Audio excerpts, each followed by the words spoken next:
Coach P, my guy. What's good? How are you? Good, good. Today on Coach P Talks, I'm here with Coach DJ from Glendale High School, Varsity as offensive coordinator and assistant head coach. All right, now take me back. Have you ever played the sport? Oh, most definitely. Back in 9th grade, went to Granada Hills High School.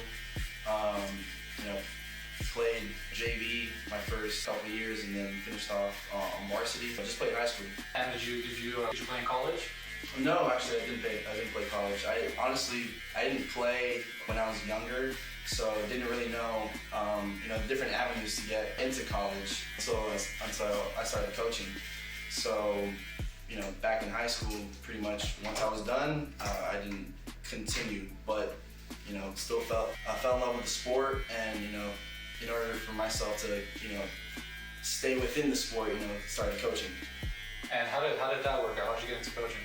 I was reffing, different sports when I was, my senior year, and actually one of the league coordinators asked if I could coach a flag football team, and started there, and then I was like, this is definitely something that was really fun to do, kind of inspired me, and still kind of told me, hey, I can give something back to the sport still.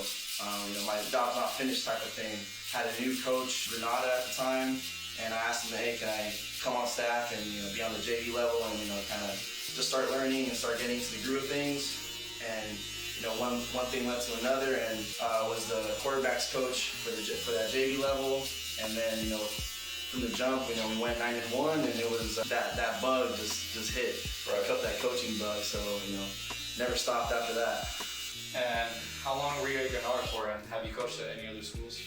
Yeah, I coached at Granada for 2 years. Then I went to Taft High School for another year. That's where I met Coach Holly, and then from there, that's how I got my coaching experience and learned a lot more football from him, which also came from Chaminade. So, that next year, I went to Chaminade High School and was at Chaminade for 5 years. You started off at a public school, you went to Chaminade private school, and then now you're back at public at Glendale. Mm-hmm. What were those experiences like, being a coach and the kind of players you got? It's two different realms. In the public school sector, it's more kids that don't know the sport that well, and they're still learning. They're still very raw with the sport. They need a lot of coaching, they need a lot of teaching. When you get into the private schools, these kids have been playing for probably like 5 years, 4 years before they even hit high school. So they already have some expectations of playing a certain position. They have expectations in high school of what they want to accomplish. I feel like there's probably this thing that if you go to a private school, you're probably gonna get more love, you're gonna get more looks, but what do you think is the difference of being in a public school and a private school in a sense of getting looked at by a coach? The difference is more so attitude and effort. There have been players, they go to a private, they think, oh, they've made it, and they kind of start to, their talent and their athleticism kind of carry over, when that's not the case. Like, their hard work needs to, start to kick in, and that's what's going to separate them. That's what's going to earn them playing time. That's what's going to earn them scholarships in the long term. Right. So it's always on effort and attitude. And sometimes in the public school, their effort and attitude is there. Now it's just about kind of refining them, and sometimes they don't have that that gifted athleticism and stuff like that. So teach them and help them out. So going back to an offense coordinator, build a foundation for yourself, or able to evolve with the game as it goes on? Well, it kind of all started with the position that I coach. I coach quarterbacks. More so the most important position, we got to really focus on coming from defense, the play calling, the formation, the line. We pretty much have to be aware of everything that's happening. So just coaching quarterbacks alone kind of already gave, at least myself as a coach, a sense of everything that's going on the field. Quarterbacks to then from running backs to learning more about O-line, and then the receivers. That's the best progression to go about it, especially in high school. If you don't got a run game, it's gonna be tough. Okay.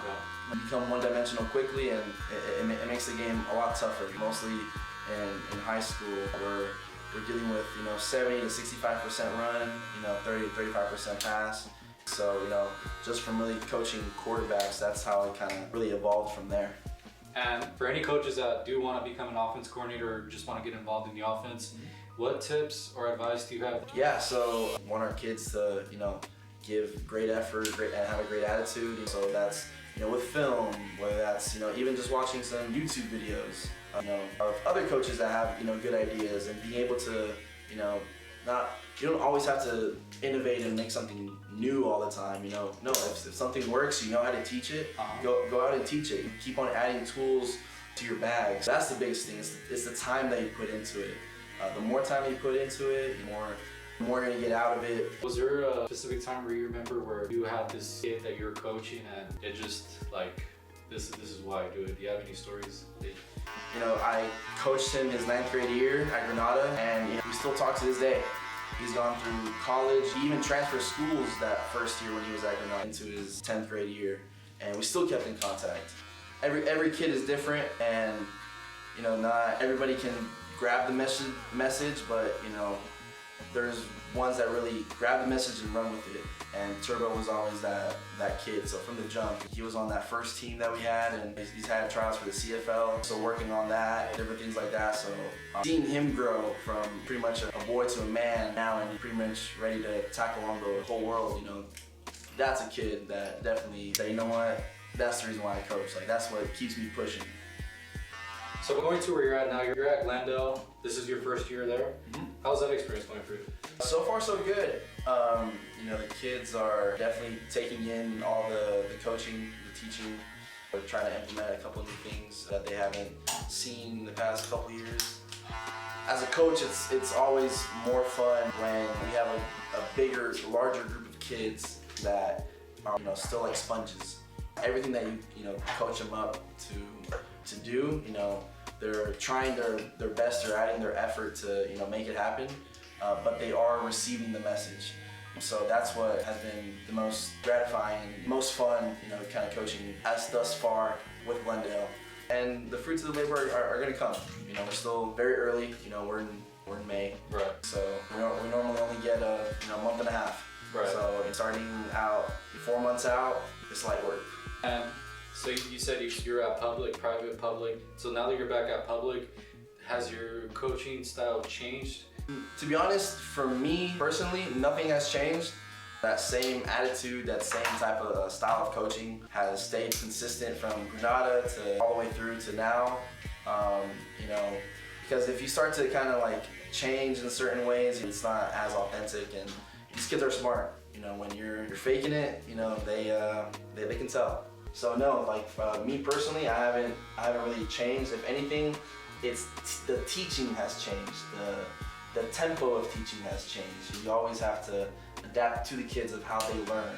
Right. Where are they at? What are they grasping? What are they not? Yeah. Because whatever you're teaching, that's what you build off of. That's your progression. And what's something that you've learned? I mean, obviously you go to coach football, but what do you think is like that at least that's helped you? Like, what is it like? Is it like the way you coach them, or is it like actually giving them love and getting to know these kids and letting them know that you're actually there for them? What is it for you? Yeah, there's nothing wrong with being tough, but you gotta be fair, So as you coach these kids, you gotta be still tough because the sport is very demanding. Right. But they gotta understand that it's still a sport. You still make mistakes. You still gotta play. The other team is gonna make good plays as well. So it's not always just about one specific play, one specific thing. You always gotta be ready to go to the next step. With that, you gotta give them some tough love, but you gotta make sure that you let these kids know, like, hey, we're still here. This is not a battle that you're gonna go through alone. Mm-hmm. Once they know that, that's where the bonds start to build. Maybe the season doesn't go and ends how they want, but at the end of the day, those experiences are with them for life, and that's what's gonna hopefully propel them in the best direction possible. What do you think has changed the most about the game, and how have you evolved through it? Biggest thing that's changed has been a lot of the social media aspect, kind of like what has happened with college football, like the NIL deals and stuff like that. That has definitely changed the game. Social media, a lot of kids are always posting their workouts, what they're doing. There's a different aspect to the sport now. Once you get to those bit of higher schools, that kind of starts to kick into effect a little bit more. But pretty much what stays true is sticking to the grind. College coaches ain't gonna look at your film unless you got grades. So Even though the game is evolving and is changing, those little aspects outside of the actual game, but still the core is hard work, perseverance, beating adversity, and academics. Going back to the adversity part, what's some adversity that you've gone through as a coach? Some adversity that's kind of transpired has been coming into 1 year. This is actually at Chaminade. We had a good coaching staff, at least on lower levels as well. And season started to get closer. We kind of lost a couple coaches, but it wasn't even off of anything other than some illnesses and things like that. So losing some coaches, that kind of changed the big landscape and perspective of what we're going to do this season. How are we going to get this done with only 3 coaches? There's a lot of positions that need to be coached up. If you're truly about the game, and you can coach multiple positions.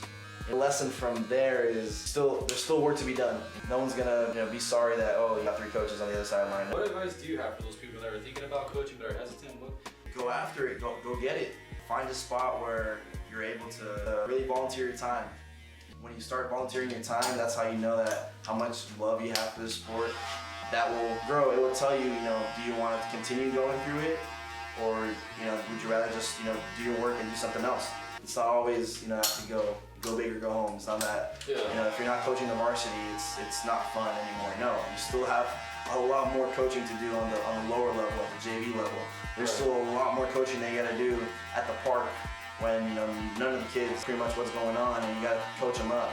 So there's still a lot of coaching that's needed. Right. So biggest thing is get out there, go after it. How difficult was it for you to go from school to school and get to where you're at now? What sacrifices did you have to make? I'm more so of a person that would prefer not to go from school to school, and I've kind of been blessed to be able to have at least a couple years every stop that I've been there. Been at. The relationship with the kids is something that's always left behind, and sometimes it hurts for a little bit, but those relationships are never gone. They always last. You do right by them, they'll do right by you. So, it always forms into a great relationship, even when you're not at that current school. So, if anything, the biggest struggle is losing the relationships that you build along the way.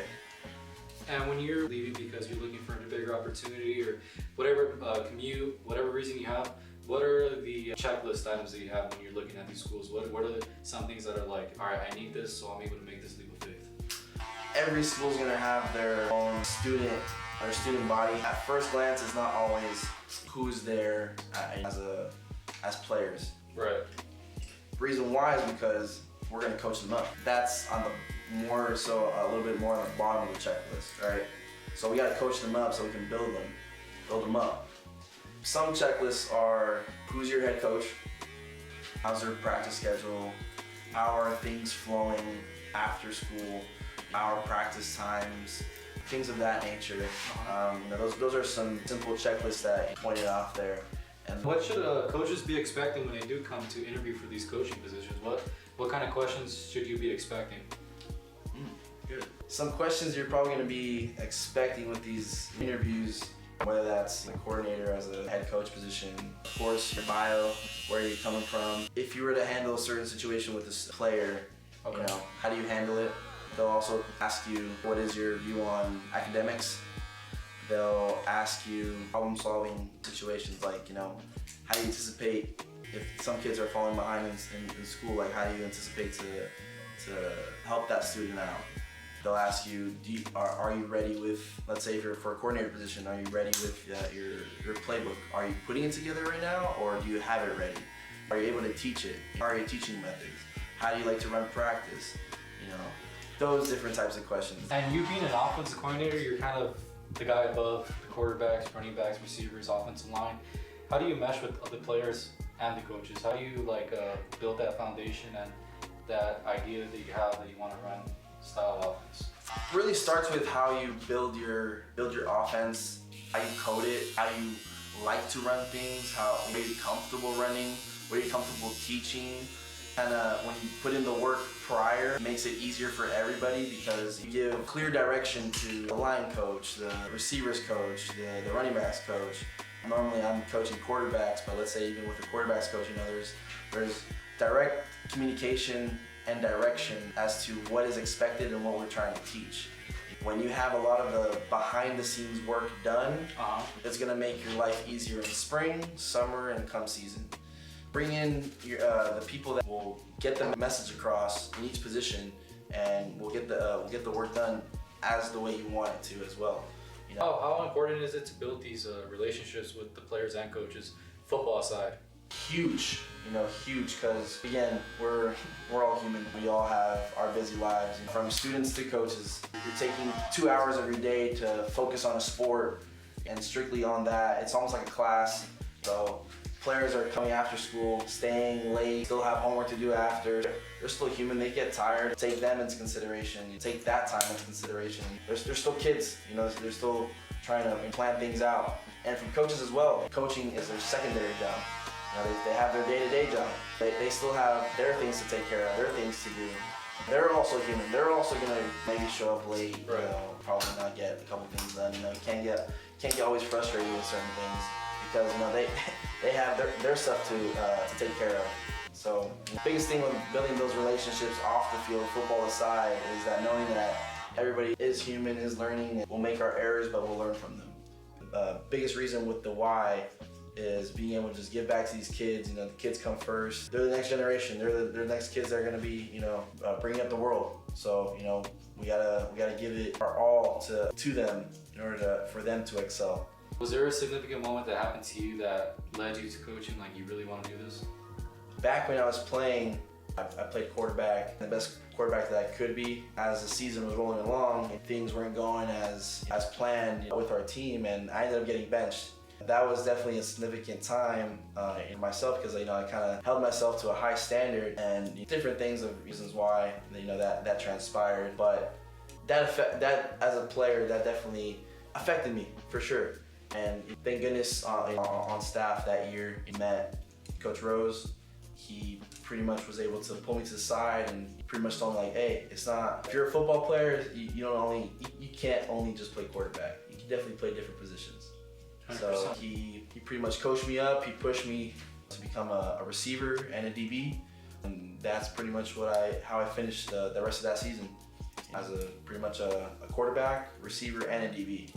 And that's where I kind of fell more in love with the sport, because now I only played it at the quarterback position, and then as a receiver and DB gave me a different perspective. Right. Having those different perspectives going into once I graduated, I was like, you know what? There's definitely a lot more to this game that I haven't learned yet, but would love to learn and be able to teach at a certain point. So that significant moment pretty much even propelled me to be the coach that I am today, and I'm very thankful for that moment. Now let's see where things lead and how everything happens. We're starting up spring ball. You have the whole off season. Now you're getting ready to get ready for the next season, right? What should an off season look like? All right, so as a coach, in the off season, you kind of want to go through your film, pick on some things that you have a clear mind now that the season's done. You're not in the heat of the moment, or just not in the season mode. So you have a clear mind of rewatching the film, different perspective of game planning. You're probably going to see those teams next year. So what could you do better or different to attack those teams? So you start to kind of go back through the film. And we're always learning. As much as players are students of the game, so are us coaches. We continuously have to be students of the game. So throughout the off season, you want to go to camps. You want to really study up with some other coaches. You rekindle some past relationships from your previous coaches, and pick their brain and see what other methods that you could use for your next season. And as a player, you want to give yourself, you just put yourself through a grueling season. So you definitely need to give yourself some rest time. But if you want to get to that next level, you want to get to college and play college ball, gotta get back to work. Once you get your strength back from the grueling season and you're rested up, get back to work, get with some trainers, and not only just trainers, even position-oriented trainers. And even some of your coaches that are on staff could lead you towards certain coaches that will help you in training, but that training will translate in practice to the specific scheme, defensive, offensive scheme that you're dealing with at your current school. So you stay in communication with your coaches and those little details are gonna always propel you, to your next level. That the potential that you thought you had, it's always predicated to the work that you put in. So the more work you put in, the more out there willing to get work done you will most definitely benefit from the fruits of your labor when season comes next year. Right, and something that's obviously important is film.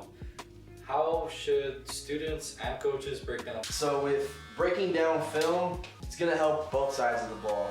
When you have someone that's a little bit more offensively oriented, help defense break down some film, kind of be able to translate some of the language of some offensive plays to what you're doing. It helps get plays off quicker in practice. You're probably gonna get an extra 5 plays in that you wouldn't have been able to if you only just stuck to cards, stuff like that. So little things like that, little details with film you kind of gotta get into. So as a coach, you always want to just go back to what's your scheme, what you're attacking. What are some new things that you want to attack, whether that's in the run game, in the secondary, offense-wise, defense. What is the offensive strength? Whether that's are they a passing team, are they a running team? We want to get them to become one-dimensional offensively. That's what we're trying to make the other team be, just one-dimensional. And then as a player, what you should be focusing on is just watching yourself. Coaches are probably gonna give you some pointers and try to tell you like, hey, this is what you need to fix, this is what you need to work on. But you don't understand because you're just only looking at it at one perspective. Mm-hmm. Once you start to watch yourself, once you start to see film, now you start to see yourself, oh, that's what coach is talking about. That's what he's mentioning. This is what he's mentioning when he says, oh, make sure you land on your third outside step, or break here, break there, whatever the case may be. So once you watch yourself enough, you start to say, hey, you know what? Like, okay, these are the things I need to work on, I need to fix, and hopefully you're able to fix. You're not gonna be able to fix all of them during the season. If you're able to fix a couple of them during the season, that's great. But now you know exactly what you need to work on during the off season. All right, so 10 years of coaching. We've talked about your playing career in high school, how it led you into coaching, the adversity, the advice, your story. Now, my favorite question to ask after every interview is, where do you see yourself in 5 years? Where I see myself in 5 years is, hopefully being a head coach, already an established head coach for a high school program, and hopefully leading them to, a couple CIF championships, if not one, multiple, or changing a program from their past history, and getting them to a spot that they've never been to before. So that's where I see myself in 5 years. But most definitely, gonna be a head coach soon. That's a fact. All right, Coach. I appreciate you stopping by. Wish you the best of luck this season. Hey, appreciate you for the cut. Yo, this was clean. Thank you. Respect.